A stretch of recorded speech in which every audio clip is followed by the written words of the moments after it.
राज्यामध्ये उन्हाच्या झळांनी नागरिकांना हैराण केले आणि विशेष म्हणजे एप्रिल आणि मे महिना येणं अजूनही बाकी आहे। मात्र मार्च महिन्याच्या सुरुवातीलाच आता मोठ्या प्रमाणात तापमान वाढल्याचं दिसतंय। नागरिकांच्या अंगाची अक्षरशः लाही होताना दिसते। महाडमध्ये तर तापमान तब्बल 41 अंशांवर गेलेले। गेल्या काही दिवसांपासून शहर आणि तालुक्यामध्ये सकाळी थंड तर दुपारी गरम हवामान अशी स्थिती आहे।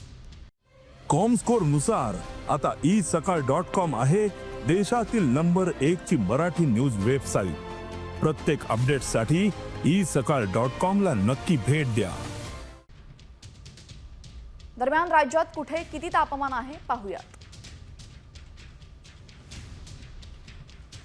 महाडमध्ये 41 अंश सेल्सिअस, सोलापूरमध्ये 39 तर पुण्यात 38 अंश सेल्सिअस इतकं तापमान।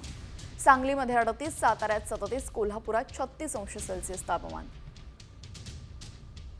मुंबईमध्ये 36 आणि नवी मुंबईमध्ये 35 अंश सेल्सिअस तापमानाची नोंद। नागपूरमध्ये 33, नाशिकमध्ये 35 अंश सेल्सिअस तापमान। छत्रपती संभाजीनगरमध्ये 35 आणि रत्नागिरीतही 35 अंश सेल्सिअस तापमान।